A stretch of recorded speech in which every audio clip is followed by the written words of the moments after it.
हर हर महादेव भक्तों, आज हम फाल्गुन मास की कृष्ण पक्ष की एकादशी की विषय में बात करेंगे। धर्मराज युधिष्ठिर बोले, हे राजन, फाल्गुन मास के कृष्ण पक्ष की एकादशी का क्या नाम है तथा इसकी विधि क्या है? कृपया करके आप मुझे बतलाइए। श्री भगवान बोले, हे राजन, फाल्गुन मास के कृष्ण पक्ष की एकादशी का नाम विजया एकादशी है। इसके व्रत के प्रभाव से मनुष्य को विजय प्राप्त होती है। यह सब व्रतों में उत्तम है। इस विजय या एकादशी के महात्म्य के श्रवण व पठन के समस्त पाप नाश हो जाते हैं। एक समय देवऋषि नारद जी ने जगत पिता ब्रह्मा जी से कहा कि हे महाराज, आप मुझसे फाल्गुन मास के कृष्ण पक्ष की विजया एकादशी का विधान कहिए।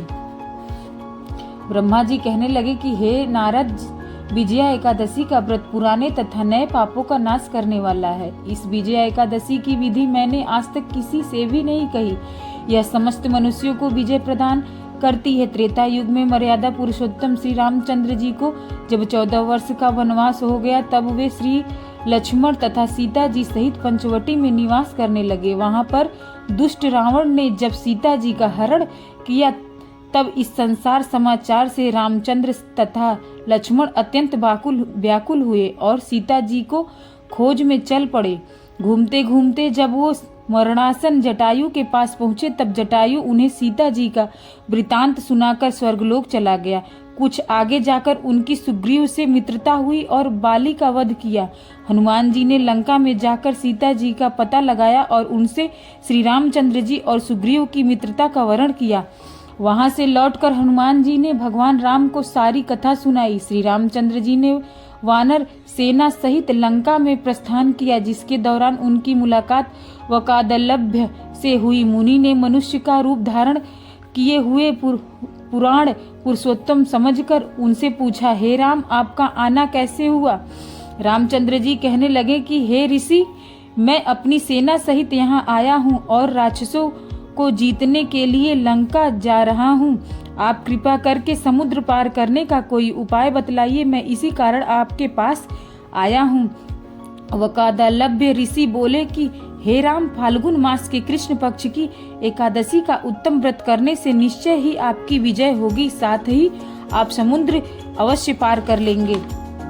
इस व्रत की विधि यह है कि एकादशी के दिन स्वर्ण, चांदी, तांबा या मिट्टी का एक घड़ा बनाए, उस घड़े में जल भर कर तथा 5 पल्लव रख वेदिका पर स्थापित करें। उस घड़े के नीचे सतंजा और ऊपर जौ रखें। उस पर श्री नारायण भगवान की स्वर्ण की मूर्ति स्थापित करें। स्नान आदि से निवृत्त होकर धूप दीप नैवेद्य से भगवान का पूजन करें। दिन में पूजन अर्चन करने के बाद रात में जागरण करें। द्वादशी को पूजन करके उस घड़े को ब्राह्मण को दान दे दे। श्री रामचंद्र जी ऋषि के कथन अनुसार इस व्रत को किया और इसके प्रभाव से दैत्यों पर विजय पाई। अतः हे राजन, जो मनुष्य विधिवत इस व्रत को करेगा, दोनों लोकों में उसकी अवश्य ही विजय होगी। श्री ब्राह्मण जी ने नारद जी से कहा तथा कि हे पुत्र, जो व्यक्ति इस कथा को पढ़ता या सुनता है, उसको वाजपेय यज्ञ का फल प्राप्त होता है। इस प्रकार विजया एकादशी की कहानी समाप्त होती है। हर हर महादेव। ओम नमो भगवते वासुदेवाय।